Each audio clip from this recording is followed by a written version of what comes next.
What's up guys, Untitled Studios here, and today I'm going to show you how to change the filters in your Dyson ball upright vacuum.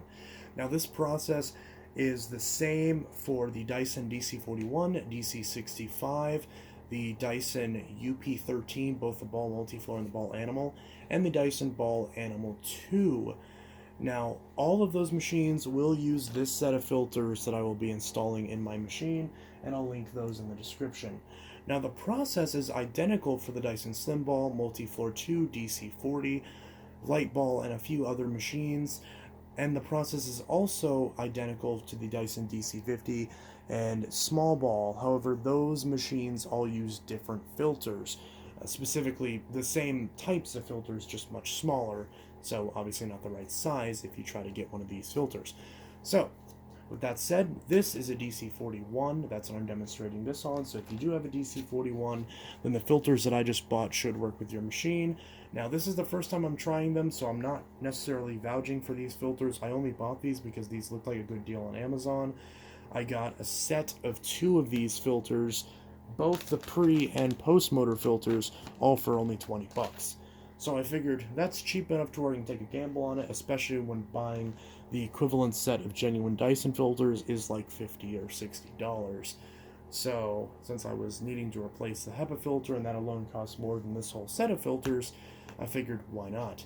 So to replace the filters, it's pretty simple. First off, with the pre-motor filter, this is one that looks like this sock.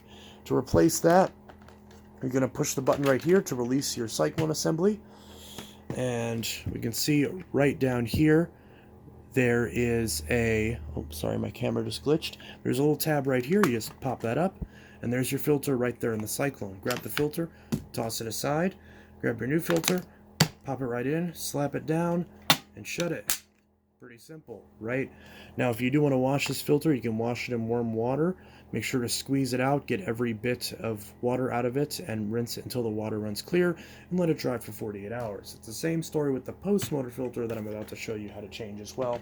Although that one, the post-motor filter, because of the type of dust that often goes into that filter, which is this type, these don't often wash out as well. So even though these are washable, these don't last as long as the pre-motor filters generally, so you might have to change these more often. Or you could just buy a set of these and then, have a spare for whenever you're washing the ones that came with your vacuum. So for this, we're going to set our vacuum down, just like that. Now we can see the ball right there.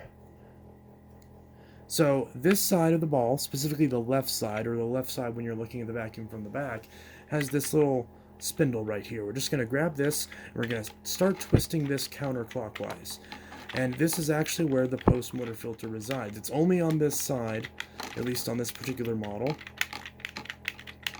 And we're just going to twist that until it feels loose, and pop this right off. And boom, there's your post-motor filter. So this is the exhaust filter.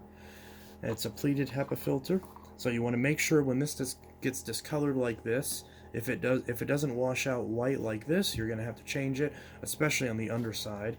So again, the underside should be completely white, and we're about to see what that'll look like. So there's 2 little arrows right here. We're just going to take this and twist it counterclockwise.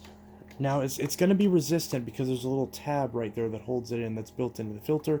You have to kind of force it past that tab. So we're just going to grab this and twist it just like that. And we can see right there it's very discolored from the carbon dust, which is the black dust that comes off of the motor. So this is pretty badly discolored. So again, you can try to wash this in a similar vein to the other filter. This one you'd have to tap it out really hard to get all the dust and water out of it. And a lot of times you're not going to be able to get all the water out of it. So you can wash it. Make sure to tap it completely dry, or tap it completely, get all the moisture out of it, and then let it dry for anywhere from 48 to 36 hours. And if it still looks like this, it's time to change this filter. Now, you can wash both these filters anywhere from 3 to 6 months. It really just depends. If you really heavily use your Dyson, you have a lot of animals and children, then you're going to wash both these filters about every month to maintain proper performance. But generally, that all depends on your usage, and you can tell just by looking at the filter how bad it is and when you think you need to change it. So, this is the new filter.